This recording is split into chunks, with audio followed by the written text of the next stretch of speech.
So I have a couple of orchids in my collection that I'm really excited for this year. Some of these I got when they were little tiny seedlings, and I documented them when I started this channel almost 5 years ago. So in today's video, I'm going to show you a before and after of some of the orchids that I'm most excited about. So you'll see the transformation from when they were little tiny seedlings to what they look like now. Some of these I haven't had as long as 5 years, but they're species, so I'm excited about them, or they're crosses that are very special to me. So in this video, I'm going to show you the orchids that I'm most looking forward to in 2025. As always, let's jump right in. The first orchid that I'm really excited about is the Rhyncholaelia Digbyana. So I brought this up in a video a couple of months ago complaining how this was a slow grower, and then it pushed out the largest growth so far. I find it so funny it's doing that. But anyhow, I've had this orchid since 2020. I got it from Orchids by Hauserman. It was so small when I got it. It was actually 2 really small seedlings, and I think it's going to bloom for me this year. This is a pretty substantial growth. I wonder if this growth is going to flower. But this is a species. It's a beautiful species, a nocturnal bloomer. If you've seen the bloom on it, it's got a beautiful frilly lip. It's supposed to smell really good. This is endemic to Mexico, Belize, Central America, I believe. And I've never bloomed it before. I've been growing it for 5 years almost. And since it was a tiny little seedling, and I think for the first time, it's going to give me a bloom. Now, when I got it, it was so small. I had it in semi-hydro for a little while, then I moved it into bark and it's doing a lot better. And I think this will finally be the year that this gives me blooms. I'm over the moon before it even blooms because I'm excited, and I think either this growth is going to give me blooms or the next growth will, but it's finally starting to hit its stride. And orchids are just so slow to grow. 5 years just to get it going, that's the price you pay for small seedlings, but it's so rewarding. I cannot wait to see it. The next orchid that I want to show you is the Cattleya Aclandiae. So I have to repot it. So I got this in 2021. I got this from Gemini Orchids. It is the Aclandiae caerulea version. And I have to repot it. I'm waiting till the spring, but I do miss the roots quite regularly. This is a species orchid, and I love Aclandiae crosses, but I've always wanted to get an Aclandiae of my own. This was always a wish list orchid for me. It's got a rambly growth pattern, so I mean, nothing new there, but I think this could be the year that this finally blooms for me. So I got it in the summer of 2021. It was I think it was early September when I got it. I remember going to the Orchid Festival and I really wanted this one. I'm looking forward to the leaves. Let me see if I could show you. I will probably put this in another pot just to not disturb these roots. We'll see what I do. I'm going to wait till March. I know I should probably do it now, but it'll be fine. I'm excited about this.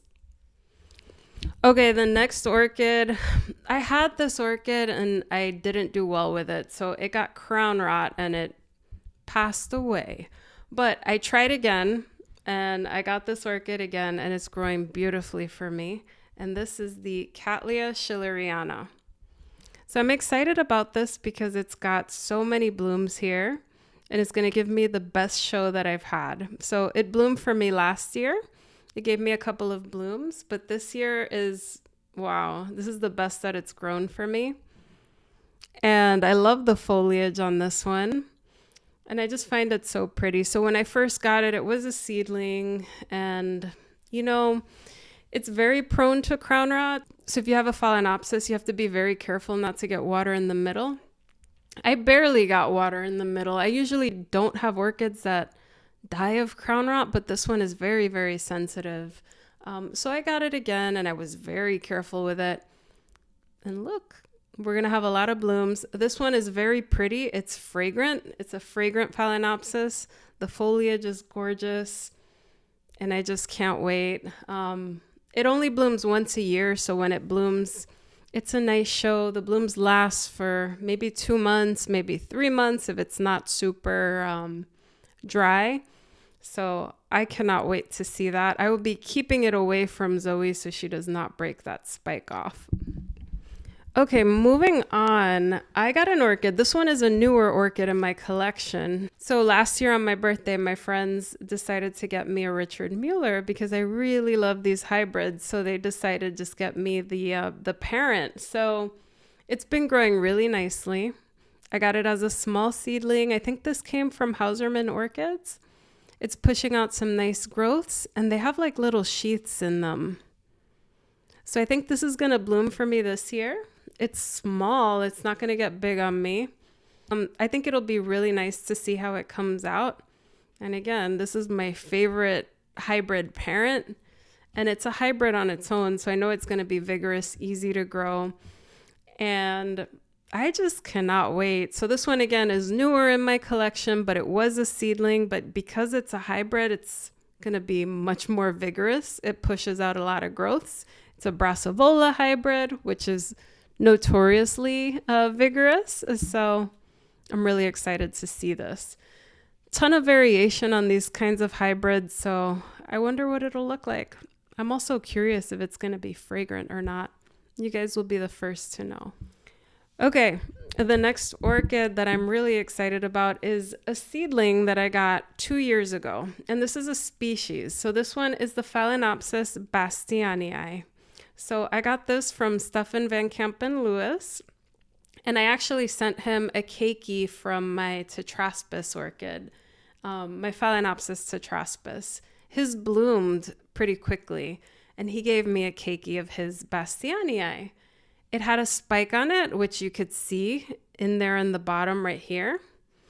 But the spike never bloomed, but it's pushing out wonderful leaves. It's starting to get bigger. And 2 years in my care, keikis tend to bloom pretty young. Species phals tend to bloom pretty young. The Schilleriana on its own is about to bloom, and that's a species. So don't be afraid of species orchids, but especially if you have keikis, they tend to grow faster than seedling orchids. So keep that in mind, but I'm excited about this. Hopefully we'll get a spike as it gets warmer, but I've always wanted to see this orchid bloom, and I'm excited about it. So 2 years of growth on this one, from a little keiki to this. And again, don't sleep on the species. They grow faster than you think. Okay, I have one more that I want to show you, and this is a hybrid. And I don't know if I have a before picture. I'm going to try to dig it up. But this is a cross between the Cattleya Intermedia blue with the Cattleya Pradit spot. And I've been growing this orchid for about 4 or 5 years now. It was such a small seedling, and I have some sheaths that are going to bloom. So, I mean, I feel like this Cattleya is very well grown, and I've had it since it was nothing. I really hope I find pictures of it so you could see the before and after, but gosh, when you grow an orchid from when it's something so small to something that finally blooms, it's so rewarding. It is such a good feeling. And like, you just feel good about it, you know? You could see a dry sheath here with something you could see through. Hopefully that makes it. And then we have another one there. But when you've had orchids that you've been growing for such a long time, it's rewarding to finally see them getting bigger, finally getting them to bloom for the first time, especially a species, especially something that you've been working on like this for 5 years. It's finally going to bloom. I've had it since it was so small, and Hauserman said 4 to 5 years to blooming, and literally I think it's going to be 4 to 5 years to blooming. So this is a very rewarding hobby. It's a hobby of patience. You definitely need patience to grow all of these. Hybrids, of course, will grow a lot faster. So if you don't have the patience, get yourself some hybrids, or get yourself some keikis, because you won't be waiting that long for keikis. It's seedlings that you really are going to wait a long time for. Let me know any orchids that you're excited for in 2025, any orchids that you've had for a really long time. I want to hear about it. Sometimes it's not unheard of to hear of orchids that folks have been growing for 5, 6, 7, 8 years. Some orchids from flasks, for instance, they take that long. If you've gotten them to bloom, let me know down below. Let me know how you felt when you saw the buds for the first time. It's these kinds of orchids that make the hobby so rewarding because you've been taking care of them for so long. And when you finally see those blooms, it's like no wonder I have 200 orchids and the collection keeps growing. It's because of orchids like this that I just showed you. Anyway, guys, thank you so much for watching, and I'll see you in the next video. Bye, everyone.